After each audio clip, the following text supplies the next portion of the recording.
नमस्कार, एक बार फिर से स्वागत है आपका मेरे YouTube चैनल ITI 360 डिग्रीज़ में। आज के इस वीडियो के माध्यम से मैं आपको नॉर्दर्न कोलफील्ड लिमिटेड यानी कि NCL में आई हुई वैकेंसी के बारे में सूचना देना चाहती हूँ। और बहुत अच्छी खबर है कि इतनी वैकेंसी मतलब काफ़ी अच्छी संख्या में वैकेंसी निकली हुई है नॉर्दर्न कोलफील्ड लिमिटेड में। और ये एक मिनी रत्ना कंपनी है और बहुत ही अच्छी जॉब है इसकी, बहुत ही अच्छी फैसिलिटी रहती है नॉर्दर्न कोलफील्ड लिमिटेड की। चलिए मैं आपको इस बारे में सूचना दे देती हूँ कि किस किस ट्रेड के लिए वैकेंसी है और क्या क्या न्यूनतम योग्यताएं होनी चाहिए आपके पास इस वैकेंसी के लिए। तो इसमें दो पद निकले हुए हैं, एक तो सुपरवाइज़र का पद है और दूसरा टेक्नीशियन का पद है। सुपरवाइज़र का जो पद है वो डिप्लोमा वाले छात्रों के लिए है, सहायक फोरमैन ग्रेड C ENT, जिसके लिए उनको क्या होना चाहिए, इलेक्ट्रॉनिक्स में इंजीनियरिंग होनी चाहिए, मतलब 3 वर्ष का डिप्लोमा होना चाहिए और साथ में उन्हें किसी भी बोर्ड से 10वीं पास होना चाहिए। और ऐसे ही सहायक फोरमैन ग्रेड C प्रशिक्षु मैकेनिकल के लिए पोस्ट है, इसके लिए भी सेम उन्हें मैकेनिकल में डिप्लोमा कंप्लीट होना चाहिए और साथ में उनका मैट्रिक पास होना चाहिए किसी भी बोर्ड से। और अब आती है मेन बात जो है टेक्नीशियन पद के लिए कितनी वैकेंसी आई हुई है। तो मैं पहले ये बता दे रही हूँ कि किस किस ट्रेड के लिए वैकेंसी है। तो vacancy fitter, electrician, Turner, machinist और वेल्डर, इन 5 ट्रेड के छात्रों के लिए ये वैकेंसी निकली हुई है। और अब एक एक करके हर एक के लिए क्या क्या योग्यताएं होती है इसके बारे में आपको बता देती हूँ। तो जो टेक्नीशियन फिटर के लिए जो योग्यता होनी चाहिए वो है कि मैट्रिक या समकक्ष परीक्षा पास होना चाहिए किसी भी बोर्ड से, और साथ में ही फिटर ट्रेड में NCVT या SCVT दोनों में से किसी के से भी आपके पास ITI का सर्टिफिकेट होना चाहिए। और साथ ही अप्रेंटिसशिप एक्ट 1961 के तहत NCVT या SCVT द्वारा जारी न्यूनतम 1 वर्ष का अप्रेंटिसशिप ट्रेनिंग सर्टिफिकेट भी होना चाहिए। मतलब 3 रिक्वायरमेंट है जो टेक्नीशियन पद निकली उसके लिए। पहला तो आपका 10th कंप्लीट होना चाहिए, दूसरा आपका SCVT या NCVT किसी से भी ITI होनी चाहिए फिटर में, और तीसरा है आपका अप्रेंटिसशिप 1 वर्ष का अप्रेंटिसशिप कंप्लीट होना चाहिए। तो बच्चों के अंदर जल्दी ये भावना होती थी कि अप्रेंटिसशिप करके क्या फ़ायदा है, और ख़ासकर NCVT के जो छात्र थे वो ऐसा सोचते थे अप्रेंटिसशिप करके क्या फ़ायदा है। और जो SCVT वाले हैं वो तो थोड़ा करना चाहते हैं पर NCVT वाले नहीं करना चाहते हैं। तो यहाँ पे आपको उसका फ़ायदा दिख रहा है। और यहाँ पे ही नहीं बच्चों, आप जितने भी फॉर्म भरेंगे उसमें आपको फॉर्म में एक कॉलम मिलता है, क्या आपने अप्रेंटिसशिप कंप्लीट किया हुआ है, तो ज़रूर उसका कुछ ना कुछ बेनिफिट होगा, तभी आपको फॉर्म में ये चीज़ फिल कराई जाती क्या आपने अप्रेंटिसशिप किया है या नहीं किया है। और यहाँ पे तो उन्होंने एलिजिबिलिटी में ही रख दिया, अगर आपकी अप्रेंटिसशिप कंप्लीट है तो आप अप्लाई कीजिए और वरना आपका एप्लीकेशन एक्सेप्टेबल नहीं होगा। फिर सेकंड वैकेंसी है जो टेक्नीशियन इलेक्ट्रीशियन के लिए, उसमें भी सेम आपके पास 10th पास होना चाहिए, इलेक्ट्रीशियन से NCVT या SCVT में ITI कंप्लीट होनी चाहिए और साथ में ही 1 वर्ष का अप्रेंटिसशिप सर्टिफिकेट होना चाहिए। टेक्नीशियन टर्नर के लिए भी 10वीं पास होना चाहिए, टर्नर से ITI होना चाहिए SCVT या NCVT में, और 1 वर्ष का अप्रेंटिसशिप कंप्लीट होना चाहिए। टेक्नीशियन मशीनिस्ट के लिए भी 10वीं पास होना चाहिए, ITI कंप्लीट होना चाहिए NCVT या SCVT से मशीनिस्ट ट्रेड में, और साथ में ही 1 वर्ष का अप्रेंटिसशिप सर्टिफिकेट होना चाहिए। टेक्नीशियन वेल्डर के लिए भी मैट्रिक्स पास होना चाहिए, और आपका जो वेल्डर ट्रेड में ITI NCVT SCVT से कंप्लीट होना चाहिए, और 1 वर्ष का अप्रेंटिसशिप ट्रेनिंग सर्टिफिकेट आपके पास होना चाहिए। तो ये इसके लिए योग्यता है, न्यूनतम योग्यता है ये जो आपका क्वालिफ़िकेशन से संबंधित है। इसके अलावा जो इसमें मैंने आपको बताया है उसके अलावा कोई भी ट्रेड वाले इसमें एलिजिबल नहीं होंगे।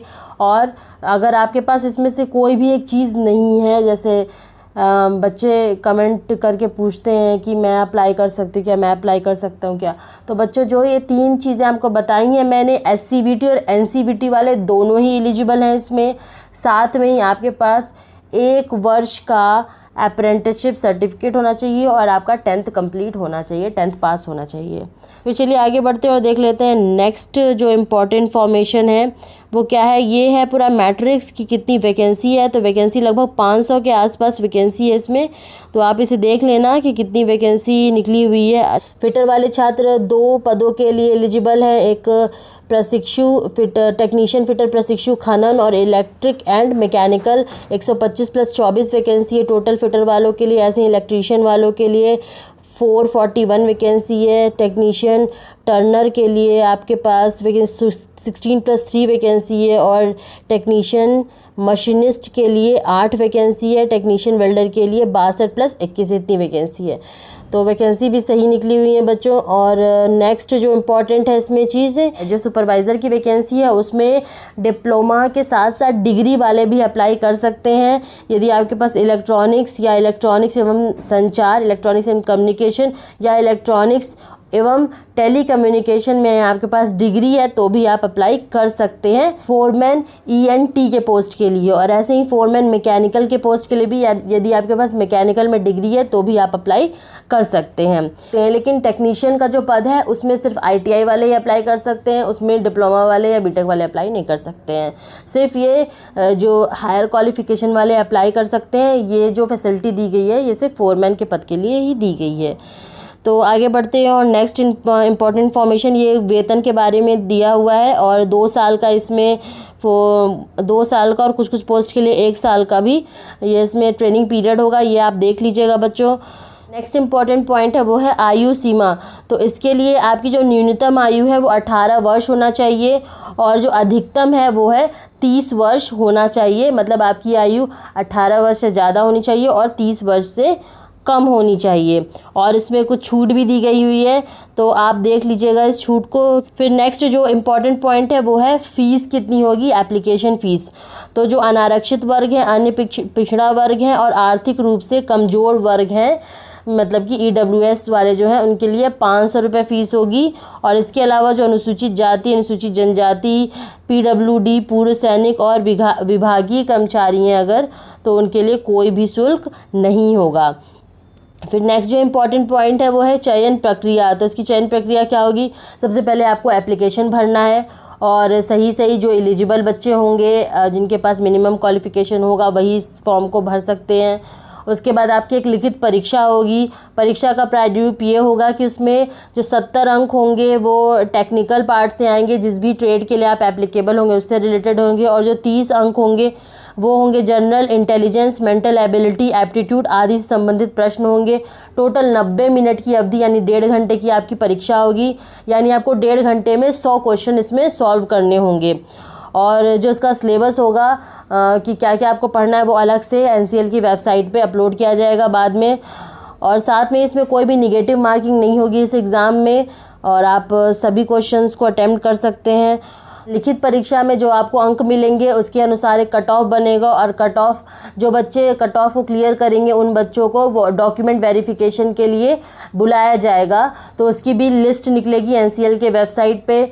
उसके बाद आपका डॉक्यूमेंट वेरीफाई के बाद फिर से एक लिस्ट निकलेगी डॉक्यूमेंट वेरिफिकेशन के बाद और वो आपका फाइनल सिलेक्शन होगा। नेक्स्ट इंपॉर्टेंट पॉइंट है कि आपको इसके लिए आवेदन कैसे करना है। तो आवेदन करने के लिए आपको www.nclcil.in में कैरियर सेक्शन में जाके भर्ती, फिर सहायक foreman, mechanical, ENT, technician fitter इस वाले आपको एडवर्टीजमेंट सेक्शन में जाना है। उसके बाद आपको अप्लाई करना है।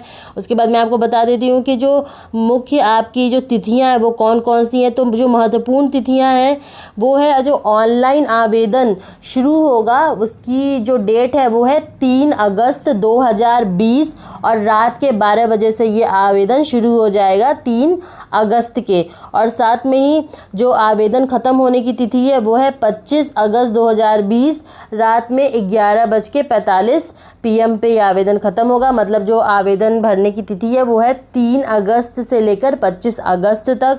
और जो योग्य अभ्यर्थियों के लिए एडमिट कार्ड डाउनलोड करने के लिए वो वेबसाइट के माध्यम से सूचित किया जाएगा। लिखित परीक्षा की अनुमानित तिथि ये भी वेबसाइट के माध्यम से सूचित किया जाएगा और परिणाम की घोषित होने की अनुमानित तिथि ये भी वेबसाइट के माध्यम से सूचित किया जाएगा। मतलब सिर्फ आपको एप्लीकेशन फॉर्म भरने की क्या डेट है इसके बारे में भी सूचना दी गई है।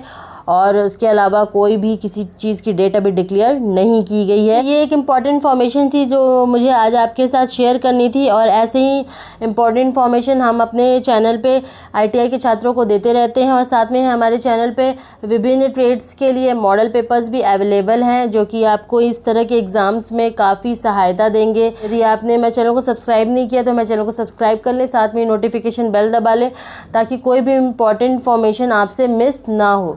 धन्यवाद।